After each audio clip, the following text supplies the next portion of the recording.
Hello everyone, welcome back to my YouTube channel medical intelligence. तो today's topic vital sign.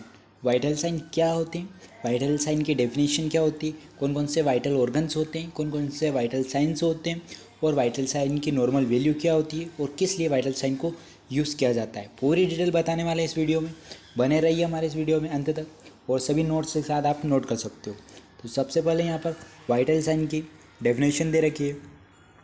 Vital signs are the indicators of the body physiologic status and response to physical environment and physiological stressor।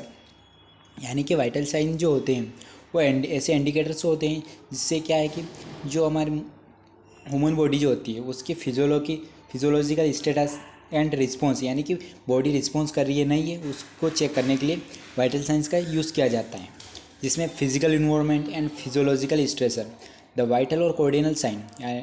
यानी कि यहाँ पर जो vital science होते हैं कौन कौन से होते हैं, तो पहला जो यहाँ पर टेम्परेचर होता है, सेकेंड होता है पल्स, थर्ड होता है रिस्पायरेशन, फोर्थ होता है हमारा ब्लड प्रेशर। तो यहाँ पर आपको देखने को मिल रहे होंगे चार यहाँ पर वाइटल साइन होते हैं।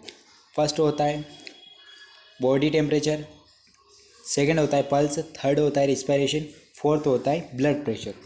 फिर यहाँ पर हम डिस्क्राइब करने वाले बॉडी टेम्परेचर को, जिसे temperature is the measurement of heat expressed in degree. Temperature is defined as the degree of hotness और कोल्डनेस ऑफ अ बॉडी।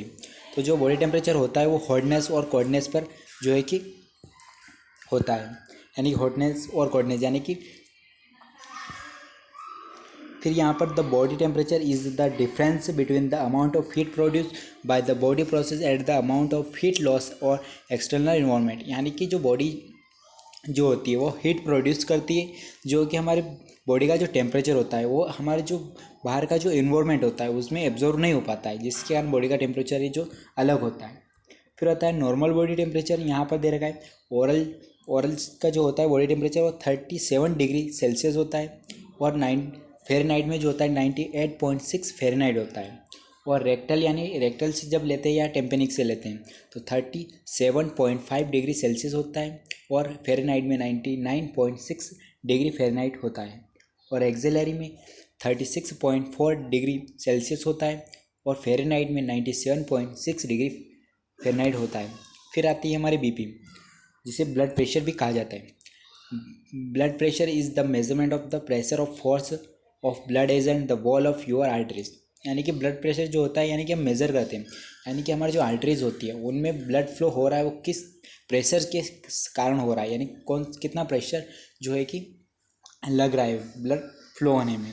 तो वो जो वॉल होता है उस पर कितना प्रेशर हो रहा है आर्टरीज पर, उसको चेक करने के लिए बीपी का यूज़ किया जाता है। फिर सेकेंड आता है systolic pressure and diastolic pressure. Systolic pressure क्या होता है, it is the pressure is the arteries when the heart beat and passes blood out of the body. Systolic होता है यानी कि 120 से अबव होगा तो सिस्टोलिक प्रेशर कहा जाएगा, सिस्टोलिक प्रेशर के ऊपर मेजरमेंट किया जाएगा। फिर डायस्टोलिक के अंदर 80 से कम रहेगा तो उसे डायस्टोलिक प्रेशर के अंदर काउंट किया जाएगा, जो कि आप जो स्पाइग्नोमोनोमीटर होता है उसके अंदर आप मेजरमेंट कर सकते हैं, जिसे बीपी इंस्ट्रूमेंट भी कहा जाता है। It is the process pressure is the arteries when the heart rest above the beats.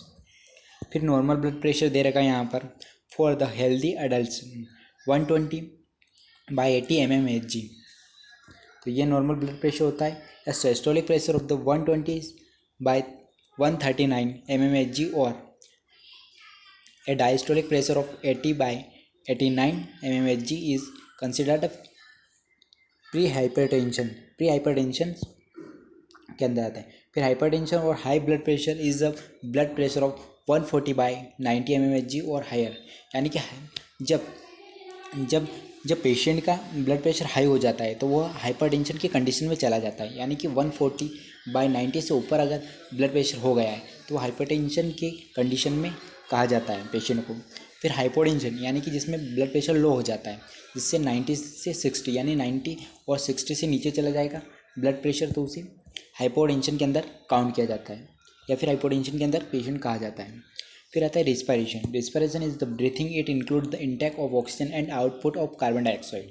Respiration जिसके अंदर ब्रीथिंग होती है, जिसके अंदर ऑक्सीजन को अंदर अंदर इंक्लूड किया जाता है, और जो कार्बन डाइऑक्साइड होती है उसको बाहर आउटपुट किया जाता है। Oxygen is a very important from the survival of body cells. Respiration plays main function of taking the O2 inside the body respiration, यानी कि जिसके अंदर बॉडी के जो सेल्स होते हैं वो ऑक्सीजन के लिए बहुत इंपॉर्टेंट होती है, यानी कि ऑक्सीजन उनके लिए बहुत इंपॉर्टेंट होती है जिससे कि वह सर्वाइव कर सकें, और इसका मेन फंक्शन होता है। फिर यहाँ पर the CO2 out of body, यानी कि CO2 जो होते हैं वो बॉडी से आउट हो जाता है। फिर नॉर्मल रेस्पिरेशन अडल्ट में जो होता है वो 12 से 20 ब्रीथ्स पर मिनट होता है, यानी कि एक मिनट में 12 से 20 ब्रीथ पर मिनट होता है नॉर्मल रेस्पिरेशन। फिर आते हैं टेकीपेनिया। टेकीपेनिया जो होता है increase respiration rate over 24 breaths per minute, यानी कि 24 ब्रीथ्स पर मिनट हो जाएगा तो उसे टेकीपेनिया के अंदर कहा जाएगा, यानी कि जो रेस्पिरेशन की जो रेट होती है वो इंक्रीज हो जाती है, जिसे टेकीपेनिया के अंदर कहा जाता है। फिर ब्रेडीपेनिया। ब्रेडीपेनिया उसे कहा जाता है जिसके अंदर जो कि डिक्रीज हो जाती है, रेस्पिरेशन जो होती है वो डिक्रीज हो जाती है, यानी कि 10 ब्रीथ्स पर मिनट हो जाती है। फिर अपेनिया। अपेनिया जिसमें कहा जाता है जिसमें रेस्पिरेशन अब्सेंस हो जाती है, यानी कि ब्रीथिंग जो होती है वो बिल्कुल ही बंद हो जाती है, यानी कि अब्सेंट हो जाती है, जिसे अपेनिया कहा जाता है। फिर यहाँ पर देख सकते हो डायस्पेनिया। डायस्पेनिया जिसे कहा जाता है जिसमें डिफिकल्टी, यानी कि ब्रीथिंग में डिफिकल्टी होती है, यानी कि उसको सांस लेने में दिक्कत आ रही है, फिर बहुत ही तकलीफ हो रही है तो उसे डिफिकल्टी या फिर डायस्पेनिया कहा जाता है। फिर ऑर्थोपेनिया। ऑर्थोपेनिया उसे कहा जाता है जिसके अंदर difficulty in breathing but relieved by sitting by the standing and upper side, यानी कि जब पेशेंट जब खड़ा होता है और जब बैठता है, यानी कि स्टैंडिंग एंड सीटिंग पोजीशन में जब पेशेंट ब्रीथिंग करता है तो उसको उसमें प्रॉब्लम होती है, डिफ़िकल्टी होती है, जिसके कारण पेशेंट को ऑर्थोपेनिया की कंडीशन के अंदर कहा जाता है। तो यहाँ पर देख सकते हो हमारे वाइटल साइन की नॉर्मल वैल्यू और नॉर्मल एब्रीवेशन यहाँ पर क्लियर हो गई है। अगर आपको ये नोट्स अच्छे लगे तो प्लीज़ चैनल को सब्सक्राइब करिए ऐसे ही नोट्स पाने के लिए, और हमारे चैनल को सब्सक्राइब करिए और वीडियो को लाइक करिए।